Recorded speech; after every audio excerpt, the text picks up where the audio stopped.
전에 하던 질의 좀 마무리하도록 하겠습니다. 제가 오전에 백석예술대학교 87억 배임건에 대해서 네. 말씀을 드렸는데 이 점에 대해서는 교육부에서 자체 조사를 해서 수사 의뢰까지 한 것에 대해서 진심으로 감사를 드린 박수를 보냅니다. 제가 이제 더 추가로 문제 제기를 하는 것은 이런 배임 행위가 가능하게 좀 했던 것은 당시 전 현직 교육부 퇴직 또는 그 현직 관료들 간에 부적절한 그런 유착 관계가 이런 것을 가능하게 했던 게 아닌가 그렇습니다. 그래서 이거는 지금 수사 의뢰에 빠져 있기 때문에 이 부분에 대해서 수사를 의뢰를 하시든지 아니면 또 감사원 감사를 청구하시든지 이렇게 좀 해주십사 요청을 좀 드리고요. 그리고 교육부 퇴직 공무원 재취업 심사 관련해서도 아까 제가 한국 거민정 교과서 협회 이사장으로 그 퇴임하는 날 바로 그 회사에 이사장으로 취직을 했습니다.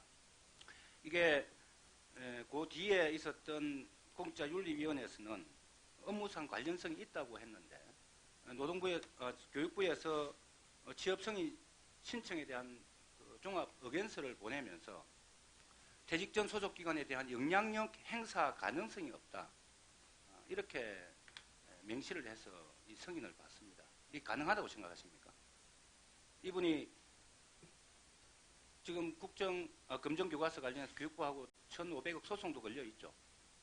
협회하고 걸려 있고 그 다음에 교육부하고 검정교과서 가격 협상도 이렇게 진행을 하는데 그 최고 책임 위치에 있는 사람이 영향력 행사 가능성이 없다 이렇게 판단하는 게 어떤 근거에서 그렇게 하는 거죠?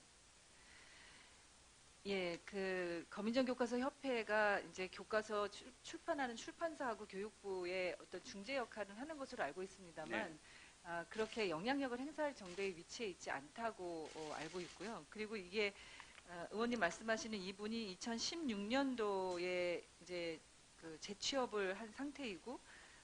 이런 영향력이 크지 않다는 판단하에 지금 이제 3년 정도의 임기를 거의 마치고 있습니다. 장관님, 제가 볼 때는 좀 석연천한 점이 좀 있고 해서 네. 이 점도 다시 한번 살펴봐 주시고 예. 제가 볼 때 기준이 너무 좀 모호합니다. 그래서 이런 것도 좀 엄격히 할 필요가 있다 보이지고요. 예, 그래서 차제에 의원님 지적하셨던 것처럼 이제 교육부의 퇴직 공무원들이나 교육부 네. 관료가 또 다른 그 직장으로 이전을 할 때 특히 이제 대학 관련된 기관으로 재취업을 한다든가 이런 것들을 좀 더 훨씬 더 기준이나 이 절차를 강화시키고요.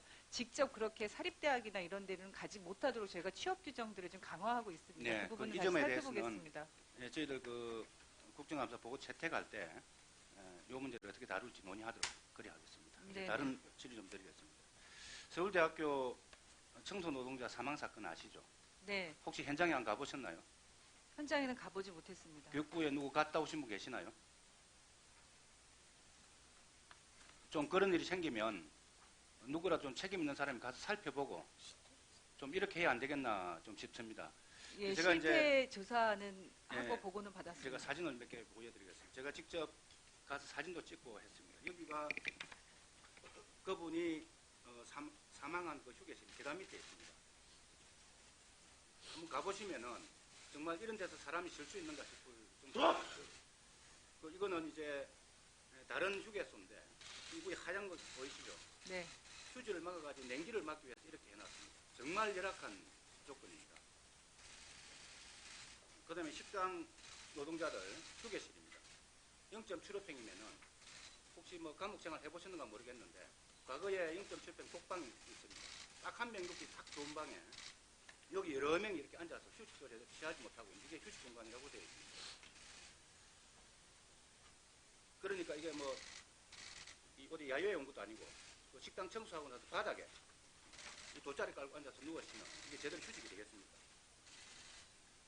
자, 그 다음에 남자 휴게실 옆에 샤워할 데가 없으니까 식당 일하시는 분들 얼마나 땀을 많이 흘립니까?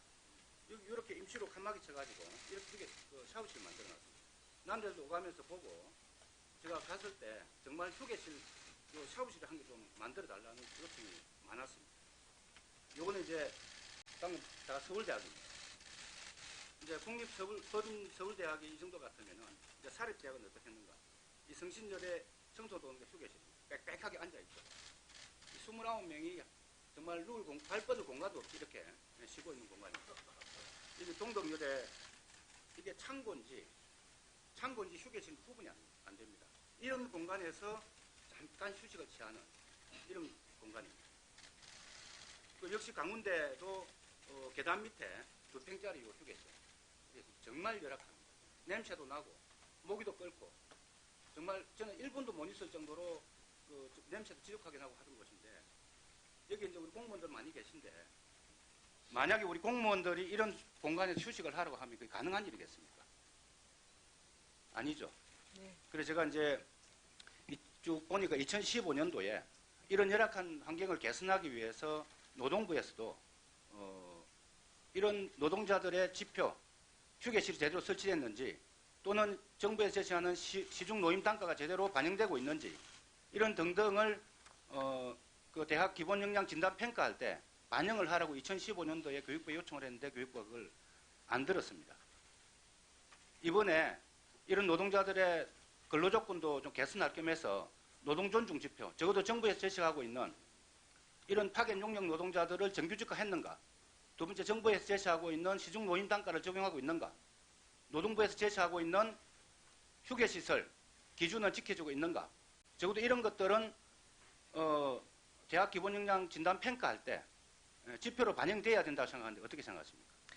예, 의원님 말씀에 적극 공감하고요. 저도 의원 시절에 을지로위원회 하면서 이런 휴게 시설과 관련된 열악한 현장을 많이 보고 네. 사실 개선도 많이 했습니다만 제가 직접 와서 보니 아직도 열악한 게 현실이었고요. 네. 이번 기회를 통해서 의원님 지적처럼 휴게 시설의 개선뿐만 아니라 이제 청소 용역 노동자들의 처우 개선이나 실제로 노동부에서 권장한 사항들이 대학의 여러 가지 지표라든가 혹은 이제 교육부의 관리 감독이라든가 이런 것들을 훨씬 더 좀 강화할 수 있도록 대안을 만들도록 하겠습니다. 네.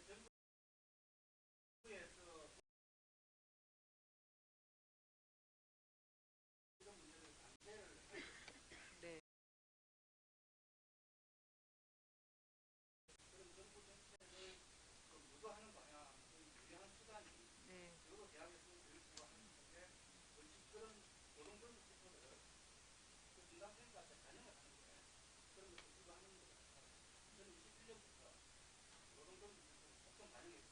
네, 적극적으로 검토하겠습니다.